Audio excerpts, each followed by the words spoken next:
Hello guys, welcome back to Pariksha Guru academy. आज लेकर आए फिर से एक बार आपके लिए जीए जीके का पार्ट 33।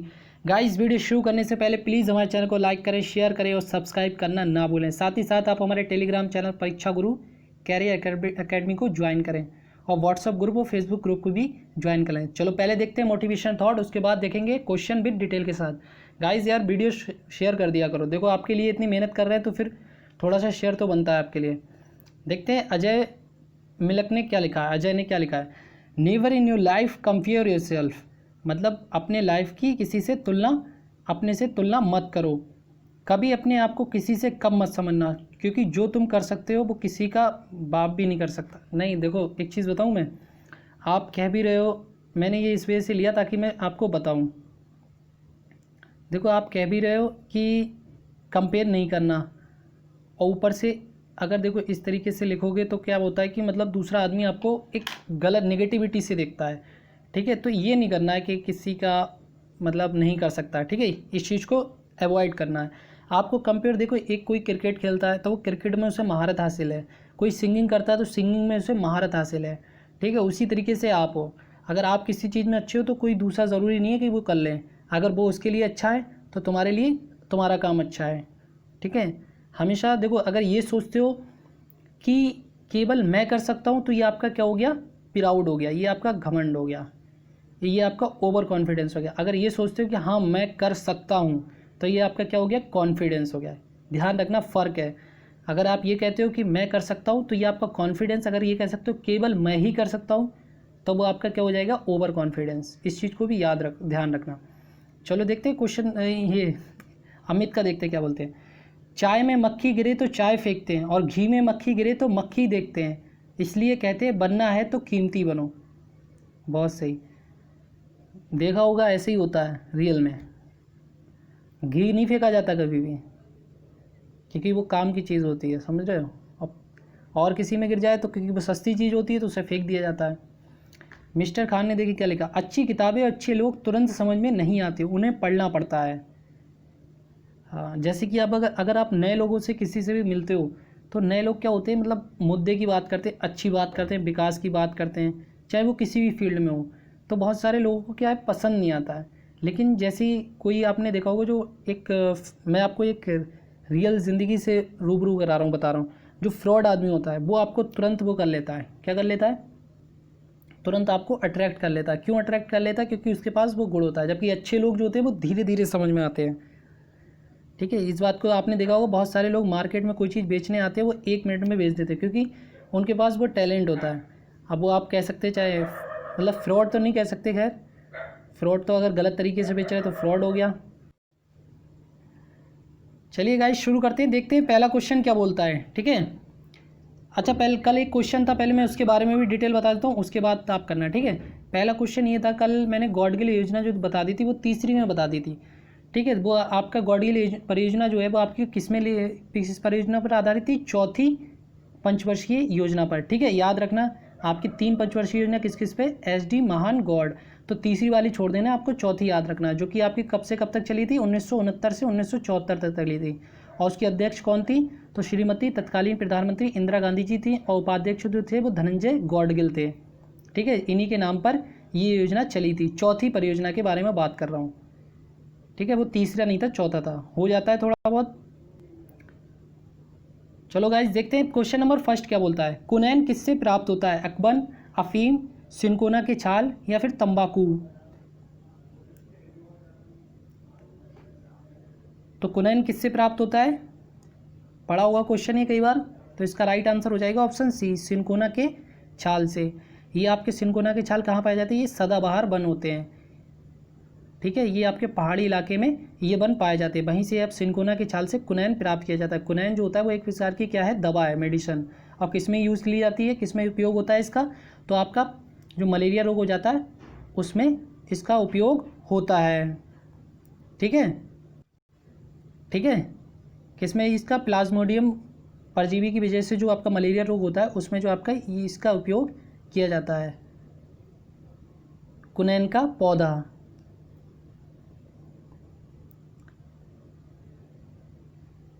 क्वेश्चन नंबर 2 देखते हैं, भारतीय राष्ट्रीय कांग्रेस की स्थापना कब हुई थी, 28 दिसंबर 1585, 25 दिसंबर 1885, 28 दिसंबर 1885 या फिर 18 मार्च 1885। देखो इतना तो पता होगा आपको 1885 में हुई, लेकिन अब एग्जिट डेट बताओ। कुछ बच्चे लगातार पढ़ रहे हैं, देखो मैं आज नाम ले लेता हूँ सबके, ठीक है, जिसका रह जाए ये मत कहना कि नाम नहीं कहना। बढ़िया बढ़िया जो बच्चे मतलब रेगुलर पढ़ रहे हैं, देखो आपके सबसे पहले अजय, ये रेगुलर आते हैं। उसके बाद आपका अनुष्का हो गए, काजल हो गई, और ये क्या नाम है, काजल हो गई, शशि हो गई, दिव्या हो गई, और मनोज हो गए, निधि हो गए, अंजलि हो गई। ये सारे बच्चे आते रहते हैं। सचिन, उसके बाद आपका मिस्टर खान। यार मिस्टर खान अपना नाम रख लो, तुम्हें घर पे ऐसे ही बुलाते हैं मिस्टर। यार बुरा नहीं मानना, मतलब बता रहा हूँ, ठीक है। और नाजिम करके आता है एक कोई बंदा। बहुत सारे बच्चे जो आते हैं वो रेगुलर आते रहते हैं, ठीक है। रेगुलर ऐसे ही आपको प्रैक्टिस करनी है, कंटिन्यू। देखो ये आपकी एक हिसाब से ये वाली जो क्लास होती है वो आपकी माइंड एक्सरसाइज होती है। जैसे आप फिजिकल एक्सरसाइज करते हो ना, उसी तरीके से ये माइंड एक्सरसाइज है। सारे बच्चों का मुझे पता है कौन क्या कमेंट करता है, कुछ बच्चे आपस में ही करने लगते हैं बातें।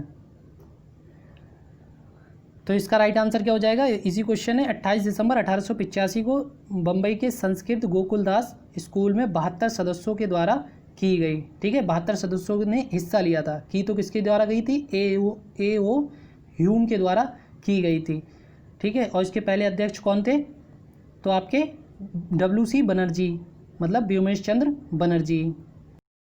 जैसे जैसे आते रहेंगे मैं बताता रहूँगा। क्वेश्चन नंबर 3 देखते हैं। किस रंग का तरंगदैर्घ्य सबसे अधिक होता है, हरा, लाल, पीला या फिर नीला, मतलब कि वेवलेंथ तरंगदैर्घ्य। इसके बारे में मैंने पूरा उस दिन कई बार बता चुका हूँ, इसका आंसर सही आना चाहिए।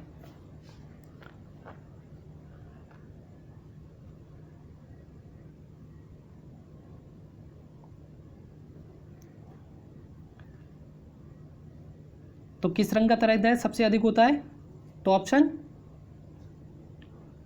बी, लाल रंग का तरंगदैर्घ्य सबसे अधिक होता है। इसका जो प्रकीर्ण होता है, स्कैटरिंग होता है, जो फैलाव होता है वो सबसे कम होता है। इसी वजह से लाल रंग जो हो जाता है वो दूर से दिखाई दे जाता है।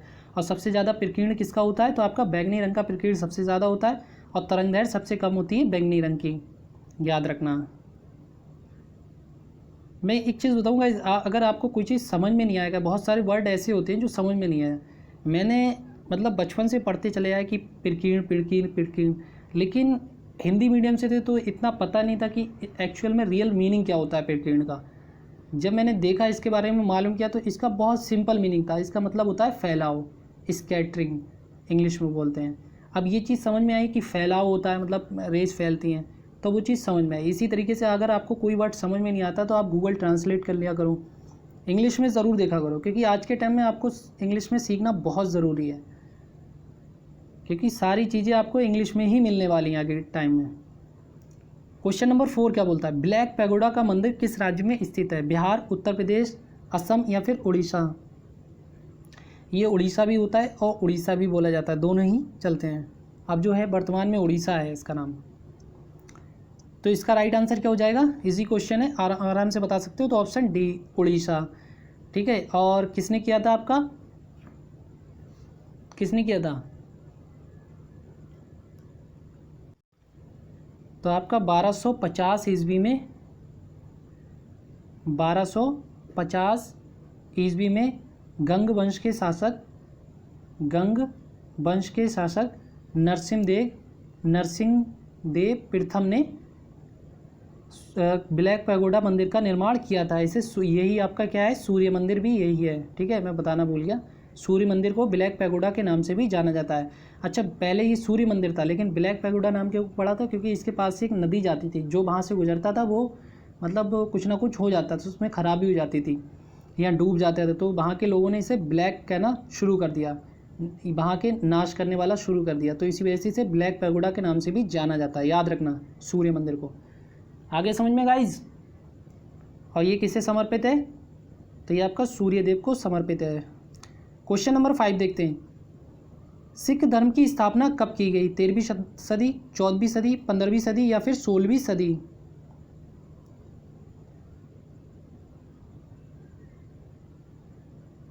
सिख धर्म की स्थापना।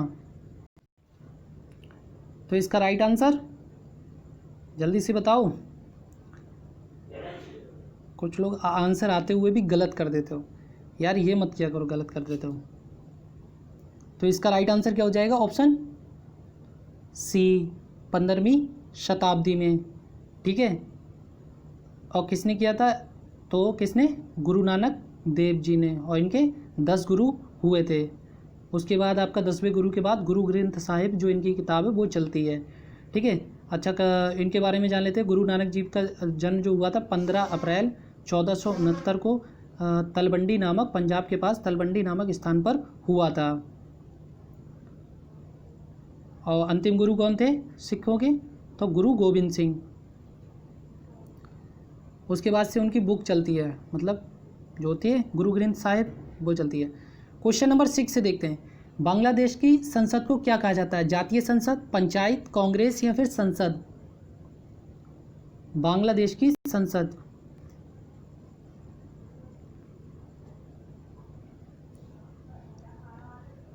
तो इसका राइट आंसर क्या हो जाएगा? ऑप्शन ए, जातीय संसद कहा जाता है। बांग्लादेश की राजधानी कहाँ है? ढाका है। और यहाँ की पॉपुलेशन कितनी है? तो यहाँ की पॉपुलेशन लगभग 2018 के जो डाटा बताता है तो लगभग 16 करोड़ के आसपास बताता है। तो 16-17 करोड़, लगभग अब तो 18 करोड़ के आसपास यहाँ की पॉपुलेशन हो गई एवरेज में। ठीक है, और उसके अलावा यहाँ की पीएम कौन है? तो शेख हसीना। शेख हसीना यहाँ की क्या है? Prime minister. और कौन सी बार अभी ये 2019 में नई फिर से इलेक्टेड चुनी गई हैं?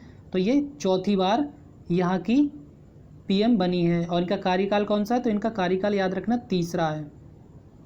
ठीक है, इनका बनी ये चौथी बार है, इन्होंने शपथ जो ली है वो चौथी बार के रूप में ली है, लेकिन इनका कार्यकाल तीसरा है और 2006 से ये बन रही हैं। क्वेश्चन नंबर 7, अंतर्राष्ट्रीय न्यायालय में कितने न्यायाधीश होते हैं? 10, 15, 20 या फिर 25? आज मैं इससे रिलेटेड कुछ अलग चीज़ बताऊंगा जो आपको बहुत से बच्चों ने पढ़ भी रखी होगी, नहीं भी पढ़ रखी होगी, तो मैं फिर से बता दूंगा आपके लिए। यही तो खेल है कंपटीशन का। गाइज एक चीज़ अगर आपको जिस दिन लगने लगे कि हम बहुत अच्छे हो गए, हमें बहुत कुछ आने लगा, उस दिन अपने से ऊपर जो आपसे हाई लेवल की तैयारी कर रहा है उससे कंपेयर करा करो, उससे क्वेश्चन किया करो। ये मतलब होना चाहिए। एक मतलब वैसे नहीं कि आप कंपेयर कर रहे हैं, तुलना मालूम करने जा रहे हैं कितनी नॉलेज है, इस वजह से नहीं, इस वजह से कि आपको कितना आता है, अपने आप को चेक करो। तो इसका राइट आंसर क्या हो जाएगा? ऑप्शन बी, 15 न्यायाधीश नियुक्त किए जाते हैं।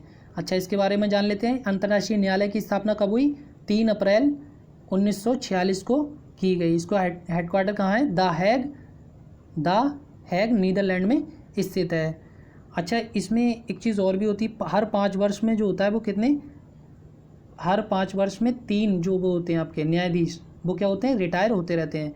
अंतर्राष्ट्रीय न्यायालय में पहले न्यायाधीश कौन से भारतीय कौन चुने गए? तो डॉक्टर नगेंद्र सिंह। कौन? डॉक्टर नगेंद्र सिंह। ठीक है, और इससे रिलेटेड एक चीज़ और मैं बता देता हूँ, वो ध्यान से सुनना। इसमें जो है आपके 5 अंतर्राष्ट्रीय न्यायालय जो होता है इसमें भी मतलब वो अनुच्छेद चलते हैं। तो इसमें 5 अध्याय और 70 अनुच्छेद हैं। कितने? 5 अध्याय और 70 अनुच्छेद हैं। याद रखना गाइस। देखो क्वेश्चन जब खत्म हो जाते हैं ना एग्जामिनर के पास, वो सोचता है कि अब क्वेश्चन खत्म हो गया, अब नए क्वेश्चन बनाओ, तो यहीं से क्वेश्चन बनेंगे। और आपको बात पता ही है भाषा कौन सी चलती है इसमें? तो अंग्रेजी व फ्रेंच यहाँ पर भाषा चलती है। देखो कितने क्वेश्चन कर लिए, अगर आप देखोगे तो एक क्वेश्चन से हमने कम से कम नहीं तो 7-8 क्वेश्चन कर लिए है।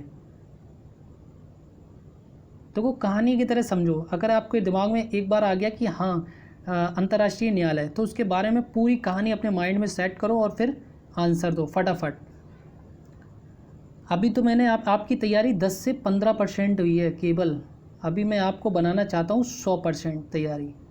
मतलब 100% जब आपकी हो जाएगी तो आप पेपर ऐसा होगा ना आपका, यकीन मानिए आप अगर 1000 बच्चों में भी होंगे ना तो अलग होंगे, मैं इस बात की गारंटी लेता हूँ, अगर आप प्रॉपर तरीके से पढ़ रहे हो और समझ रहे हो चीज़ों को। देखो एक चीज़ ये भी होती है, आपको मैं समझा रहा हूँ, अब आप ध्यान नहीं दे रहे हो या नहीं पढ़ पा रहे हो तो उसमें गलती आपकी है। ठीक है, इसी वजह से आप अच्छे से समझा करो। देखो गेम यही है, जब तक आप चलोगे, जब तक देखो आप पढ़ोगे तब तक आप चलोगे। आप सोचो कि देखो कंपटीशन क्या होता है, कंपटीशन होता है हर सब्जेक्ट में माहिर होना, मतलब कि परफेक्ट होना। आप सोचो कि मैं जीएस जीके में अच्छा होके कोई कर जाऊंगा, तो नहीं। आप जैसे लेखपाल वगैरह की वैकेंसी आ रही है, हाँ उसमें कर सकते हो, मतलब जिसमें जीएस जीके ज़्यादा आती है उसमें परफेक्ट हो सकते हो। अब जैसे एनटीपीसी का बहुत बच्चों ने फॉर्म भरा होगा, ग्रुप डी में रेलवे में फॉर्म भरा होगा। अब होता क्या है, इसमें आपको मैथ भी अच्छी करनी है, रीजनिंग भी अच्छी करनी है, उसके बाद आपको जीएस जीके भी अच्छी करनी है, साइंस भी अच्छी करनी है।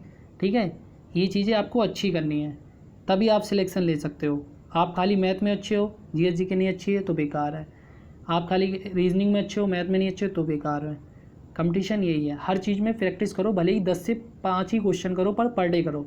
मैथ भी डेली लगाओ, रीजनिंग भी लगाओ, जीएस जीके भी लगाओ। साइंस और जीएस जीके की तो आपकी क्लास चल ही रही है। तो लाल फूल को हरे शीशे में देखने पर किस रंग का दिखाई देता है? काला, हरा, लाल, पीला।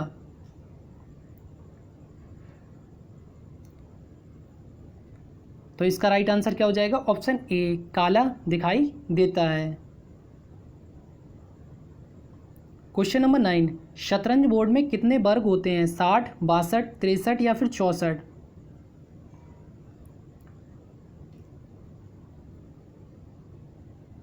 शतरंज, इसके बारे में मैं थोड़ा सा इतिहास बता देता हूँ आपको। ये तो पता ही है, भारत से शुरुआत होती है इसकी, लेकिन इसके बारे में थोड़ा सा मैं आपको बताऊंगा। तो इसका राइट आंसर इसी क्वेश्चन है, ऑप्शन डी बता सकते हो, 64।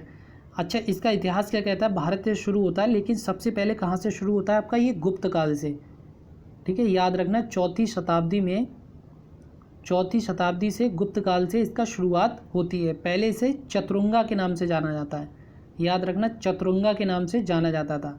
पहले 4 प्लेयर खेलते थे, फिर उसके बाद 2 प्लेयर इस खेलने लगे और इसका नाम शतरंज रख दिया गया। ठीक है, याद रखना। इसके बारे में आपका जो अगर पूछो कि किस किस में जिक्र है, तो इसका जो जिक्र किया जाता है वो आपका महाभारत में भी बताया जाता है। उसके अलावा अगर और पुराने इतिहास में चले जाओ तो फिर जैसे कि एक्स्ट्रा डिटेल्स है इसके बारे में कोई आएगा नहीं, लेकिन क्या है ना कि बताने में आपको नॉलेज होना चाहिए। कोई पूछ बैठे कि शतरंज की शुरुआत वाकई में कहाँ से हुई, तो आप बता सकते हो। वैसे अगर इसके बारे में सबसे पहले इतिहास जाना जाए तो फिर रावण ने अपनी पत्नी थी, उसकी नाम नहीं आ रहा, मंदोरी करके, उसके लिए खेलना शुरुआत की थी, ऐसा मानते हैं। ऐसा कोई मतलब साक्ष्य नहीं है। ठीक है, पुरानी चीज़ें जो हैं वो हम क्या है, एजम्पशन पर चलते हैं, एक अवधारणा लेके चलते हैं। महाभारत में भी इसके बारे में बताया गया, और जो मेन माना जाता है भारत में वो गुप्त काल से ही माना जाता है। उसके बाद जो फेमस हुआ था वो आपका मुगलिया सल्तनत में सबसे ज़्यादा फेमस हुआ था ये, क्योंकि मुगल सबसे ज़्यादा ये खेलते थे, उन्हें शौक था इसका। क्वेश्चन नंबर 10 क्या बोलते हैं? भारतीय राष्ट्रीय कांग्रेस की स्थापना कहाँ हुई? पूना, नासिक, अहमदाबाद, मुंबई। आराम से बता सकते हो। तो ऑप्शन डी, मुंबई, 28 दिसंबर 1885 को संस्कृत के गोकुलदास, मुंबई के संस्कृत गोकुलदास स्कूल में की गई। ऐसी ही मतलब एक चीज़ अगर आ जाए ना तो एक ज़ुबान से आप पूरा आंसर बता दो। जैसे कि वो ये होता नहीं कि आप पढ़ रहे हो किताब से देख के, वैसे ही आपके माइंड में फीड हो जाएगा।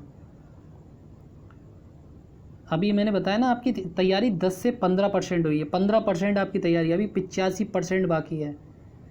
जब जिस दिन ये कर लोगे ना तैयारी 85% पूरी, यकीन मानना अगर जीएस जीके में कोई क्वेश्चन एग्ज़ाम में बाहर चला जाए उस दिन ये वीडियो डिलीट हो जाएंगी। इतनी बड़ी बात, जाएगा ही नहीं, बस आप पढ़ते रहना। केनान शब्द किस खेल से संबंधित है? स्नूकर, गोल्फ, हॉकी या फिर टेनिस?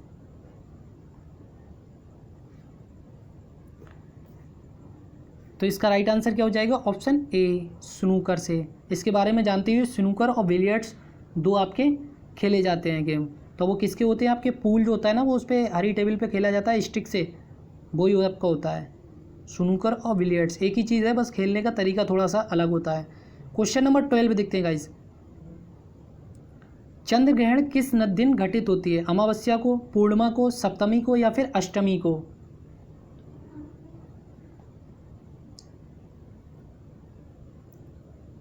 तो इसका राइट आंसर क्या हो जाएगा? ऑप्शन बी, पूर्णिमा को।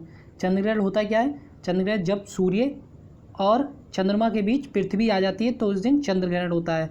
और सूर्य ग्रहण कब होता है? इसे हम देख सकते हैं चंद्रग्रहण को, लेकिन हम सूर्य ग्रहण को नहीं देख सकते। इससे अगर देख लेते हैं तो हमारी आंखें तिरछी हो जाती हैं सूर्य ग्रहण को देखने से।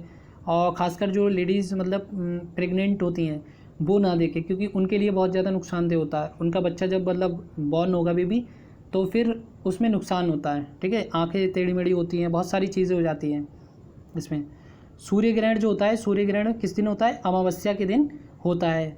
और इसमें क्या होता है? इसमें सूर्य और पृथ्वी के बीच चंद्रमा आ जाता है तो उस दिन सूर्य ग्रहण होता है, उसे सूर्य ग्रहण कहते हैं। क्वेश्चन नंबर 13 देखते हैं। बेगम अख्तर का संबंध किस क्षेत्र से है? शिक्षा से, राजनीति से, गायन से या फिर चिकित्सा से? आपका पुराना इतिहास से लेकर करेंट अफेयर्स तक ये वीडियो आपकी चलती है। आपको करेंट की भी चीज़ें पता लगती हैं और पुराने इतिहास से लेके, आप सोचो पुराना इतिहास से लेकर डायरेक्ट आपको करेंट तक आ रहा है। मतलब ये समझ लो ये क्लास आपकी, अगर ये क्लास आप पढ़ लेते हो मन से तो आपको मैं नहीं लगता कि कोई वीडियो देखने की ज़रूरत है।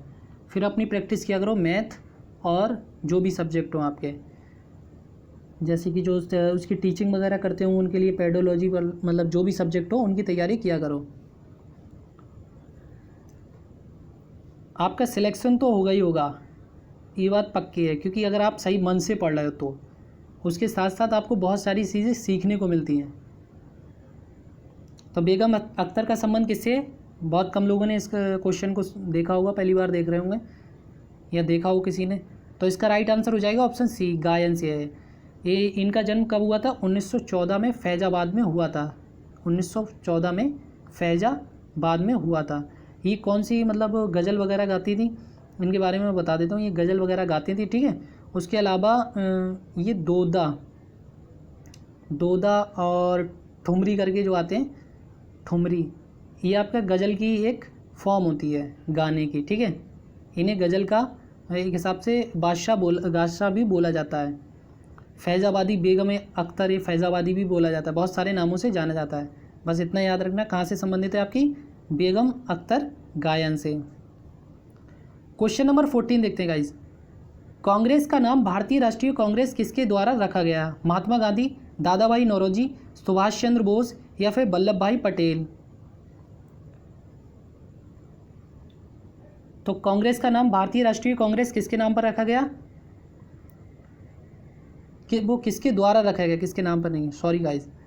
तो इसका राइट आंसर क्या हो जाएगा? ऑप्शन बी, दादा भाई नौरोजी के द्वारा राष्ट्रीय कांग्रेस, भारतीय राष्ट्रीय कांग्रेस रखा गया, INC रखा गया, ठीक है, याद रखना। चलो इससे रिलेटेड 2-3 चीज़ें जान लेते हैं जो आपको काम आएंगी। सबसे पहले आपको पता ही 28 दिसंबर 1885 को संस्कृत के मुंबई के संस्कृत गोकुलदास स्कूल में की गई, ठीक है, जिसमें 72 सदस्यों ने हिस्सा लिया। उसके पहले अध्यक्ष कौन थे? व्योमेश चंद्र बनर्जी थे। यहाँ तक तो आपको सबको याद होगा। उसके बाद जो आ जाता है फिर आप याद रखना कैम करके, क्या याद रखोगे? कैम, क्या याद रखना है? कैम। ये आपका होता है 1886 में, ये आपका होता है 1887 में और ये आपका होता है 1888 में, ठीक है। 1886 में जो होता है वो आपका कहाँ पर होता है? कैम से आप क्या पकड़ोगे? कोलकाता अधिवेशन दादा भाई नौरोजी के द्वारा। फिर होता है इलाहाबाद अधिवेशन 1887 में, इसकी अध्यक्षता कौन करते हैं? पहले मुस्लिम अध्यक्ष कौन बने? बदरुद्दीन तैयब जी, ठीक है। तीसरे आपका कौन हो गए? मतलब कि मद्रास। तो मद्रास अधिवेशन के पहला अंग्रेज अध्यक्ष कौन बनता है? तो आपका जॉर्ज यूले, ठीक है। 1888 तक याद रखना, आगे समझ में कैम करके याद रखना। और नाम तो आपको पता ही है, दादा भाई नौरोजी आते हैं, फिर आता है आपके बदरुद्दीन तैयब जी, फिर उसके बाद आता है जॉर्ज यूले। Question number 15।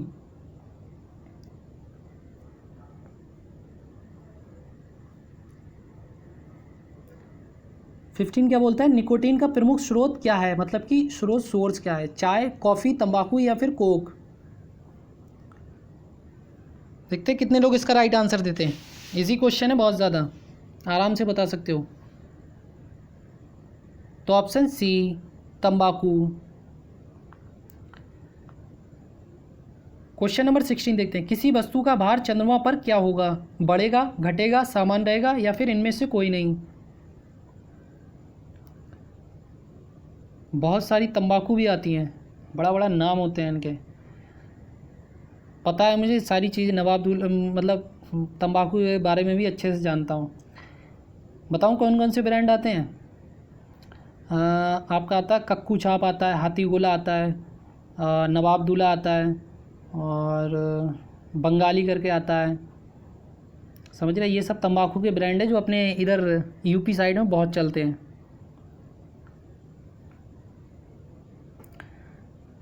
अच्छा, ये जो नवाबदुल्ला है वो शायद बरेली की कंपनी है, कोई बरेली की कंपनी बनाती है नवाबदुल्ला। क्वेश्चन नंबर 16 क्या बोलता है? किसी वस्तु का भार चंद्रमा पर क्या होगा? अभी बता तो दिया, अब आंसर बताओ। तो आराम से बता सकते हो। तो ऑप्शन बी घटेगा। कितना हो जाएगा? 1/6 हो जाएगा जाके चंद्रमा पर।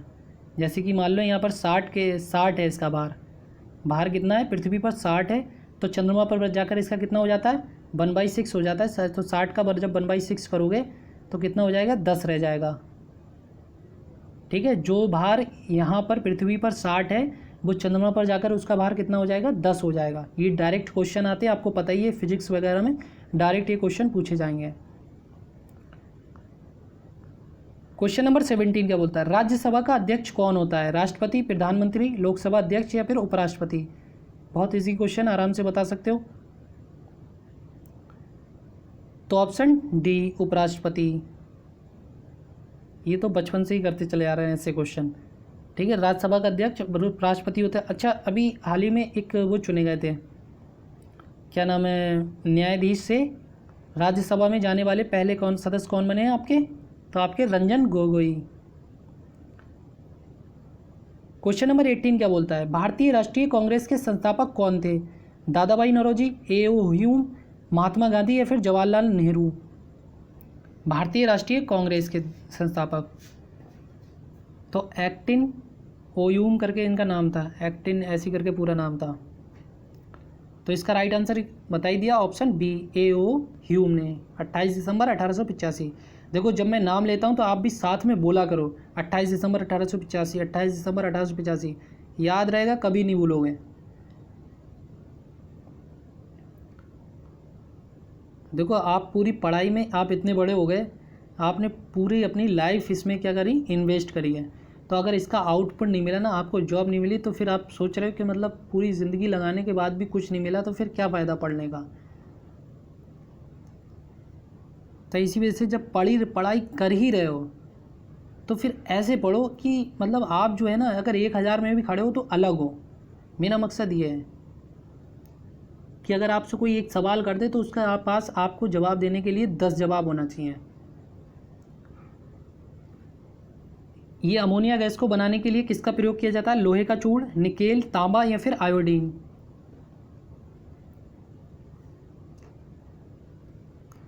देखो, जब मैं शुरू में आपको डिटेल बताता था तो आपके ऊपर से जाता होगा, समझ में नहीं आता होगा, लेकिन जैसे जैसे आप पढ़ते रहे अब आपको चीज़ें याद होती हैं। जैसे मैं बताता हूँ आपको याद होता रहेगा, और याद होता होगा मतलब, क्योंकि अब आपके माइंड सेट हो चुका है वो। तो इसका राइट आंसर क्या हो जाएगा? ऑप्शन ए लोहे का चूड़। अमोनिया गैस को बनाने में इसका प्रयोग किया जाता है लोहे का चूड़ का। ये हॉर्बर विधि द्वारा जब बनाया जाता है तो फिर उसमें जो है लोहे का चूड़ डाला जाता है। क्वेश्चन नंबर 20, कंप्यूटर का आईसी चिप किसका बना होता है? नाइक्रोम का, चांदी का, सिलिकॉन का या फिर सोने का? आईसी की फुल फॉर्म क्या होती है? Integrated circuit.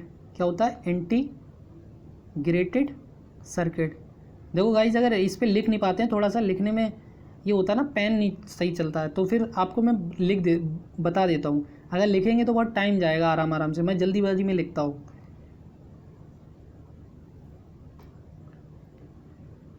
तो कंप्यूटर का आईसी चिप किसका बना होता है? इजी क्वेश्चन है, बहुत बढ़िया आंसर आ गया, ऑप्शन सी सिलिकॉन का। क्वेश्चन नंबर 21, भारतीय राष्ट्रीय कांग्रेस के द्वारा पहली बार पूर्ण स्वराज की मांग कहाँ के अधिवेशन में किया गया? कराची, मुंबई, कोलकाता या फिर लाहौर?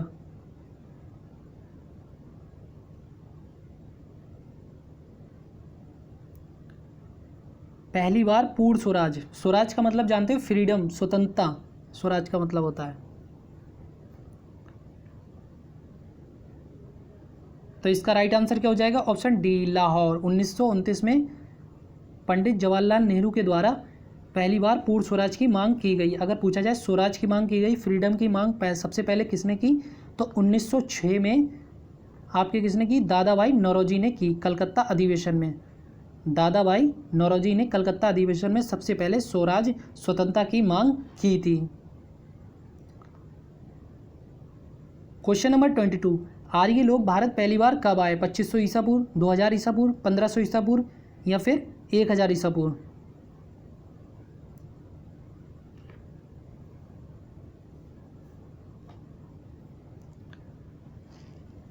आर्य लोग, तो इसका राइट आंसर क्या हो जाएगा? ऑप्शन सी, 1500 ईसा पूर्व। अच्छा, मैक्स मूलर के हिसाब से, मैक्स मूलर एक वो थे पुराने दार्शनिक वगैरह, तो मैक्स मूलर के हिसाब से आर्य लोग जो थे वो मध्य एशिया के निवासी थे, मध्य एशिया के निवासी थे। हालांकि इसके पीछे अलग अलग वजह बताते हैं कि दूसरी जगह के थे, लेकिन जो मेन आंसर आपको ध्यान रखना है, सही आंसर तो वो आपका मध्य एशिया याद रखना है। और यही वैदिक सभ्यता के फाउंडर माने जाते हैं भारत में। क्वेश्चन नंबर 23 क्या बोलता है? भारतीय राष्ट्रीय कांग्रेस के प्रथम अंग्रेज अध्यक्ष कौन थे? George Yule, Lord Dufferin, A.O.. Hume, Annie Besant? देखो ये वीडियो जब आप देख लेते होगे ना, तो ये आपको ऐसा लगता होगा कि पूरी बुक हमने पढ़ ली, क्योंकि इसमें कुछ चीज़ छूटती नहीं है। एक आपका दिवस भी आ जाता है, एक का राजधानी भी आ जाती है, एक का देश के बारे में भी पता लग जाता है, पेड़ पौधे जो भी चीज़ आ जाती है वो पता लग ही जाती है आपको, तो आराम से बता सकते हो। Option A, George Yule. अभी मैंने बताया था ऊपर, आपको क्या याद रखना है? देखो पहला तो आपको पता है 1885 में होता है, कहाँ होता है? मुंबई में, वो तो छोड़ो आप, व्योमेश चंद्र बनर्जी उसके अध्यक्ष होते, वो तो आपको पता है। फिर आपको रखना है कैंप, कलकत्ता, इलाहाबाद, मद्रास। दादा भाई नौरोजी, इलाहाबाद के बदरुद्दीन तैयब जी, और मद्रास के जॉर्ज यूले। ठीक है, ऐसे याद रखना है। क्वेश्चन नंबर 24 क्या बोलता है? भारतीय राष्ट्रीय कांग्रेस के द्वारा पहली बार स्वराज शब्द का प्रयोग कब किया गया? 1916, 1937, 1906 या फिर 1929?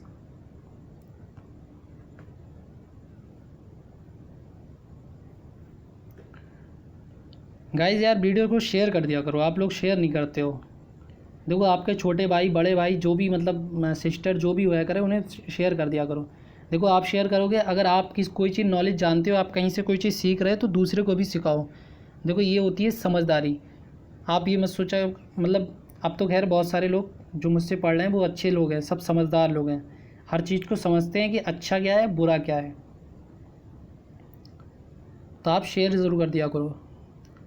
आपके छोटे भाई वगैरह होया करें, मतलब वो अभी तैयारी कर रहे हैं 10th में या 11th 12th में, तो उन्हें भी कर दिया करो, वो भी थोड़ा बहुत उन्हें भी पता लग जाएगा इस बारे में। कि नॉलेज चीज़ ऐसी होती है, ये आपकी कहीं भी काम आएगी, यहाँ तो छोड़ो आगे भी आपके काम आएगा। तो अभी मैंने बताया था इसका राइट आंसर ऑप्शन सी, 1906 में। चलो क्वेश्चन नंबर 25 देखते हैं। किस भारतीय को पहली बार भौतिक विषय के लिए नोबेल पुरस्कार प्रदान किया गया? डॉक्टर खुराना, एस चंद्रशेखर, वेंकट रमण या फिर डॉक्टर सी.वी. रमण?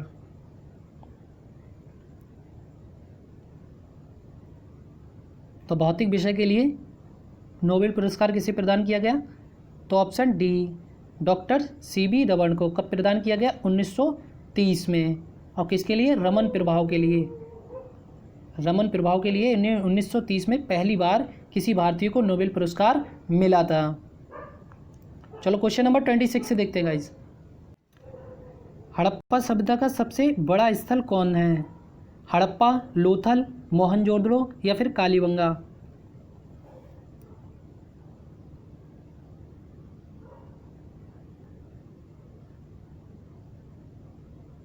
तो इसका राइट आंसर क्या हो जाएगा? Option C, Mohenjodaro. ठीक है, हड़प्पा सभ्यता का सबसे बड़ा स्थल है। इसकी खोज किसने की, मतलब खुदाई किसने की या खोज किसने की? तो आपका 1922 और 23 में राखालदास बनर्जी के द्वारा की गई। और ये आपका कहाँ है? पाकिस्तान के मांटेगोमरी, पाकिस्तान के लरकाना ज़िले में स्थित है इसका मेन स्थल। ठीक है, उसके अलावा ये किस नदी के किनारे बसा हुआ है? तो आपका रावी नदी के तट पर। ये रावी नहीं यार, कन्फ्यूज़न हो गया। ये रावी नहीं, सिंधु नदी के तट पर, ठीक है। रावी नदी के तट पर आपका कौन सा है, हड़प्पा है, याद रखना, ठीक है। लोथल आपका कौन से, भोगबा नदी के किनारे। और कालीबंगा किस नदी के किनारे, घग्गर नदी के किनारे, राजस्थान में। क्वेश्चन नंबर 30 देखते हैं। मायोपिया का अर्थ दूर दृष्टि दोष, निकट दृष्टि दोष, ए और बी दोनों, या फिर इनमें से कोई नहीं। देखो इंग्लिश में आया क्वेश्चन, अब बताओ। ये पहले भी आ चुका है लेकिन कराया था, अब बताओ क्या होगा इसका राइट आंसर। मायोपिया का अर्थ, तो इसका राइट आंसर क्या हो जाएगा, ऑप्शन बी, निकट दृष्टि दोष। ये आपका क्या क्या बोलते हैं, मायोपिया। और हाइपर मायोपिया होती है, उसे क्या बोलते हैं, हाइपर मायोपिया, वो उसे बोलते हैं आपका दूरदृष्टि दोष। फॉर साइटनेस इंग्लिश में और भी बोलते हैं, ठीक है, दूरदृष्टि दोष। इसके लिए कौन सा लेंस यूज़ होता है आपके निकट दृष्टि दोष के लिए, अवतल लेंस यूज़ होता है। कौन सा, अवतल लेंस यूज़ होता है। देखो अब मैं याद करने की ट्रिक बता रहा हूँ, याद रखना।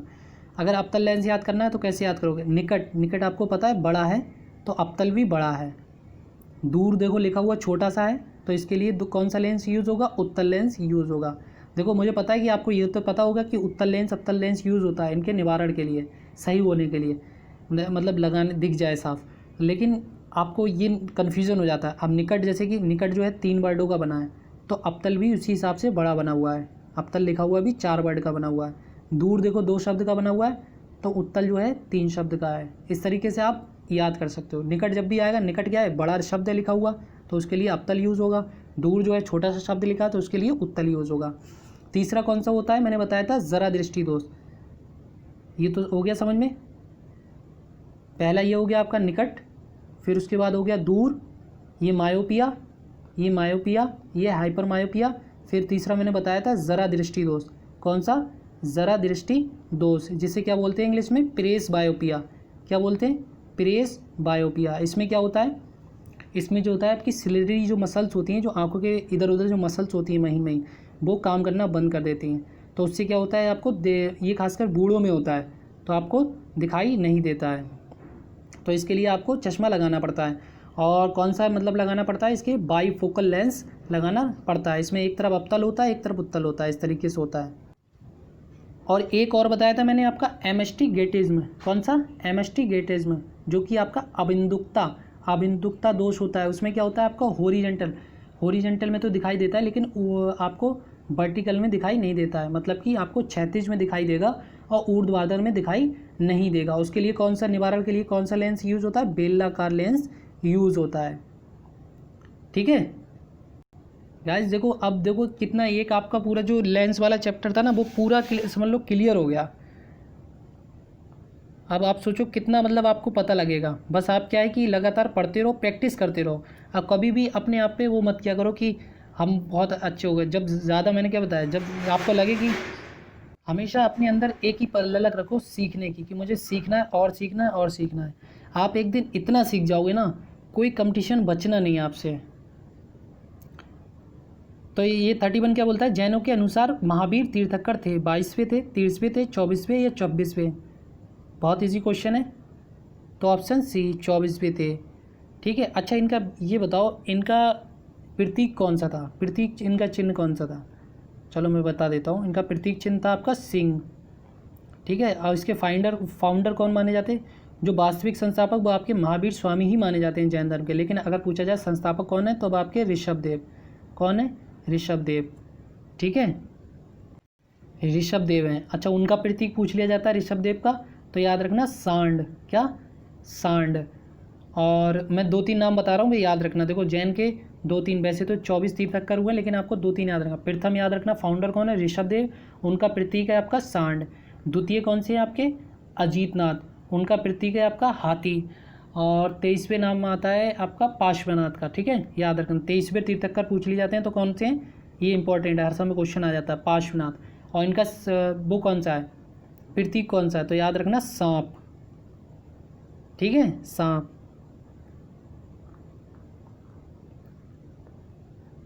क्वेश्चन नंबर 32 देखते हैं गाइज।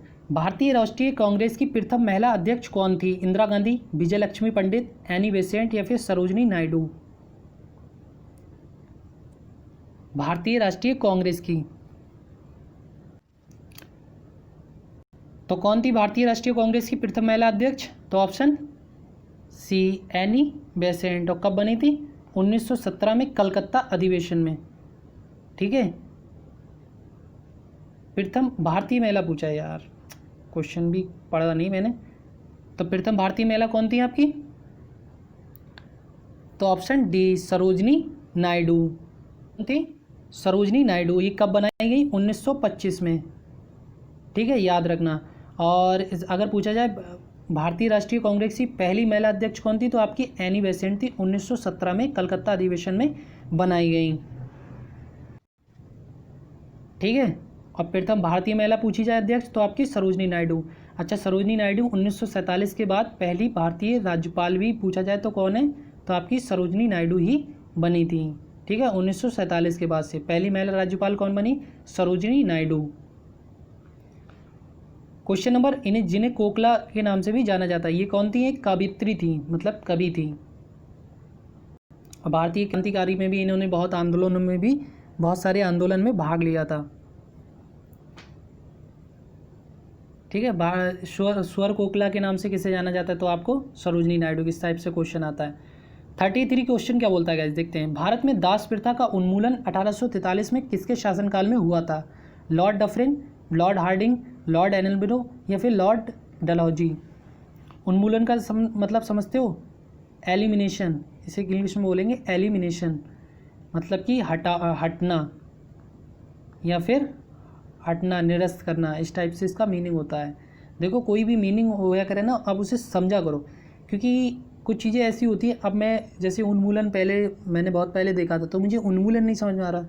पढ़ तो रहे हैं क्वेश्चन, लेकिन रट रहे हैं, क्वेश्चन को समझ नहीं रहे हैं। उन्मूलन का मतलब मैं समझ रहा था कि शुरुआत हुई होगी, शुरुआत को उन्मूलन बोलते हैं। लेकिन जब मैंने इसका मीनिंग देखा तो एलिमिनेशन बोलते हैं। इसका रियल मीनिंग होता है निरस्त करना, हटाव करना, हटाना कोई चीज़। ठीक है, तो इसका राइट आंसर क्या हो जाएगा? ऑप्शन सी, लॉर्ड एलनबरो ने, मतलब दास प्रथा का हटाव कर दिया, मतलब निरस्त कर दिया, तब से ख़त्म हो गई दास प्रथा। क्वेश्चन नंबर 34 क्या बोलता है? प्राचीन भारत के इतिहास को जानने का सबसे उत्तम स्रोत क्या है? सिक्के, मूर्ति, अवशेष या फिर अभिलेख? मतलब भारतीय इतिहास को जानने का सबसे उत्तम स्रोत क्या है?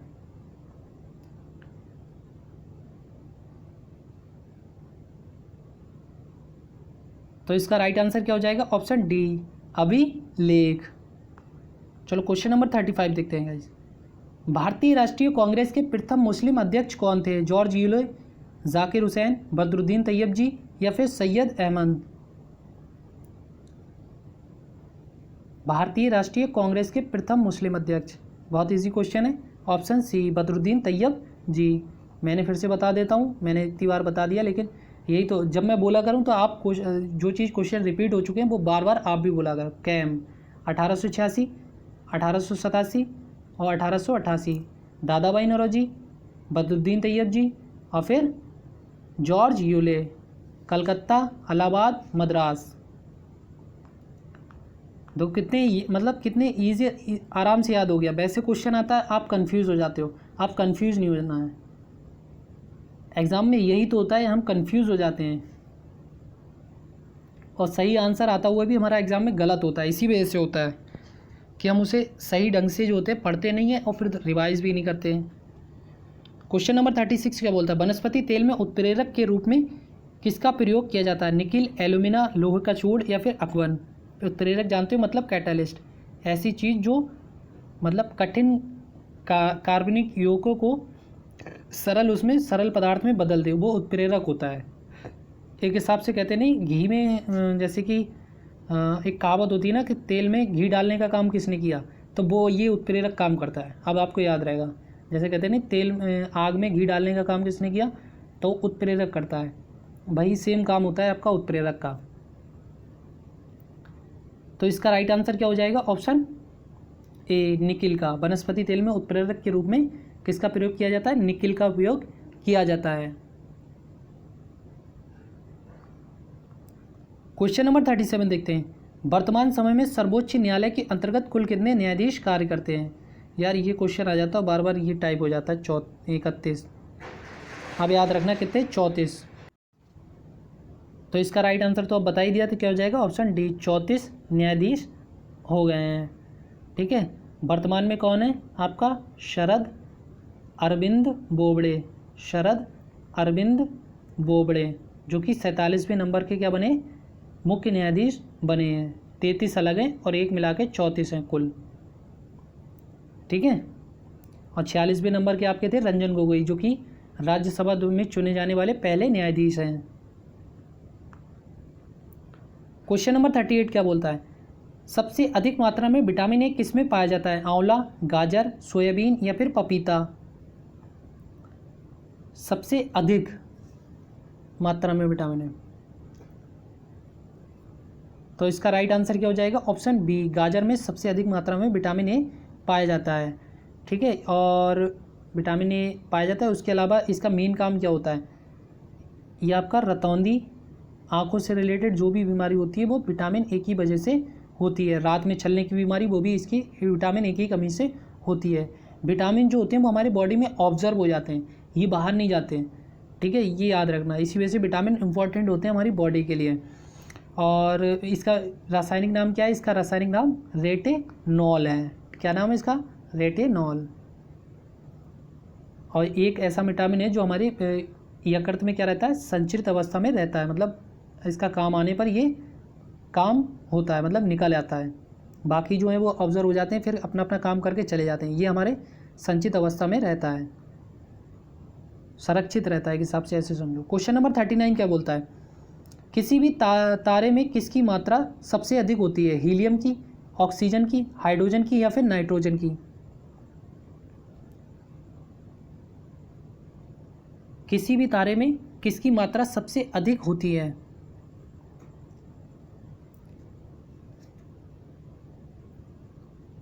तो इसका राइट आंसर क्या हो जाएगा ऑप्शन सी, हाइड्रोजन की मात्रा सबसे अधिक होती है। क्वेश्चन नंबर 40, भारतीय राष्ट्रीय कांग्रेस के सबसे कम उम्र के अध्यक्ष कौन बने, अबुल कलाम आज़ाद, पंडित जवाहरलाल नेहरू, बाल गंगाधर तिलक, नेताजी सुभाष चंद्र बोस।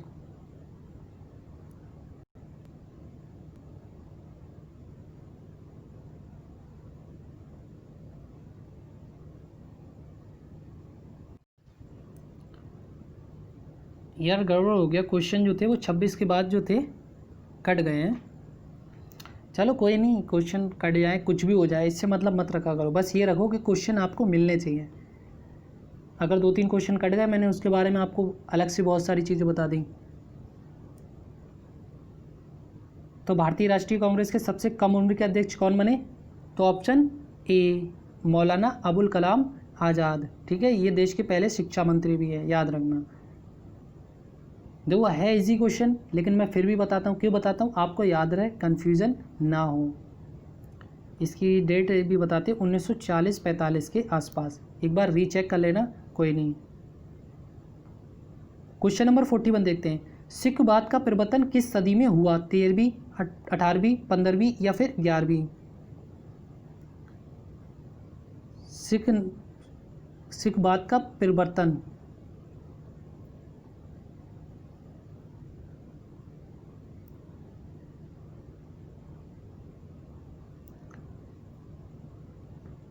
तो इसका राइट आंसर क्या हो जाएगा ऑप्शन सी, 15वीं शताब्दी में। देखो एक क्वेश्चन आ जाता है कि सिख धर्म का जो वो बोला जाता है स्थापना कब हुई, तो 16वीं शताब्दी करके आ जाता है, लेकिन आप याद रखना 15वीं शताब्दी माना जाता है, क्योंकि सिख धर्म को पहले कौन माने जाते हैं, 1469 में किनका जन्म होता है, गुरु नानक देव जी का जन्म होता है, यही फाउंडर माने जाते हैं सिख धर्म के। तो 1469 के बाद जो है वो शुरू होता है, मतलब धर्म, तो लगभग 15वीं शताब्दी में जो है वो शुरुआत हो जाती है। लेकिन कभी कभी ऑप्शन में 16वीं शताब्दी भी दे दिया होता है, अगर 15वीं शताब्दी नहीं दिया होता है तो आप 16वीं शताब्दी लगा देना। ठीक है, क्वेश्चन खत्म हो गए गाइस, 2-3 क्वेश्चन कट हो गए, कोई नहीं, वो नेक्स्ट टाइम ले लेंगे। गाइस वीडियो कैसी लगी लाइक करें, शेयर करें और सब्सक्राइब करना ना भूलें। जो लोग भी नए चैनल पे नए हैं वो चैनल को बिना सब्सक्राइब करे बिल्कुल भी ना जाएं, बेल आइकन को दबा लें, जिससे कि आने वाली वीडियो का नोटिफिकेशन मिल जाए। ठीक है, साथ ही साथ आप टेलीग्राम चैनल परीक्षा गुरु कैरियर एकेडमी को ज्वाइन कर लें, व्हाट्सएप ग्रुप और फेसबुक ग्रुप को भी ज्वाइन कर लें। अच्छा एक चीज़ गाइज और मैं बताऊँ, अपना शेड्यूल बनाओ, अपने शेड्यूल के हिसाब से पढ़ाई करो, कि मुझे 6 घंटे सोना है, 4-5 घंटे पढ़ना है, भले ही आप 1 घंटा पढ़ो पर डे का। मैं एक बात बता रहा हूँ आपको, 1 घंटे से आपको कुछ नहीं होगा। कम से कम आपको मिनिमम 4 से 5 घंटे तो पढ़ना ही पढ़ना है पर डे। और ये वैसा ही है जैसा आप एक दिन पढ़ाई छोड़ोगे, ये आपको 10 दिन पीछे ढकेल देगी। आप इससे 1 कदम पीछे जाओगे, ये आपको 10 कदम पीछे फेंकेगी। इस बात को याद रखना, ये पढ़ाई का फंडा होता है। जैसे आप डेली चलने के लिए खाना खाते हो, वैसे ही आपको डेली चलने के लिए, डेली मतलब जानने के लिए पढ़ना पड़ेगा। और जब मन नहीं लगे ना, तो आप सोचा करो कि हम आखिर पढ़ क्यों रहे हैं, रीज़न क्या है, हम बनना क्या चाहते हैं। अपने दिमाग में थॉट लाओ और फिर ये मतलब जो भी अपना काम ढूंढ रहे हो। देखो एज हो जाती है मतलब पढ़ाई करते करते, लेकिन आपको पता है कि बेरोज़गारी इतनी है कि जॉब नहीं मिलती है। तो ऐसी मतलब आपको नहीं करना है कि आपको जॉब ना मिले। ऐसा तभी नहीं होगा जब आप क्या नाम है अच्छे से पढ़ाई करोगे, ठीक है। अब कुछ लोग क्या होगा कि अरे पता नहीं क्या समझा रहे हैं सर, क्या पता नहीं क्या क्या बता दिया। लेकिन सच्चाई आज के टाइम में यही है, जहाँ पे लाख बच्चे बैठते हैं वहाँ से मुश्किल से 1-1,000 का सिलेक्शन होता है लाख में से। आप सोचो लाख में से जो 1-1,000, 100-200, 500 बच्चे जो सिलेक्ट हो रहे हैं, वो बच्चे कुछ अलग होंगे तभी तो सिलेक्ट हुए हैं। ये चीज़ ध्यान रखा करो, ठीक है गाइज़। आज मैंने बहुत समझाया आपको, ऐसे ही आप भी किसी को भी मोटिवेट कर दिया करो। Okay, bye bye everyone. और शाम वाली वीडियो ज़रूर देख लेना केमिस्ट्री की, ठीक है।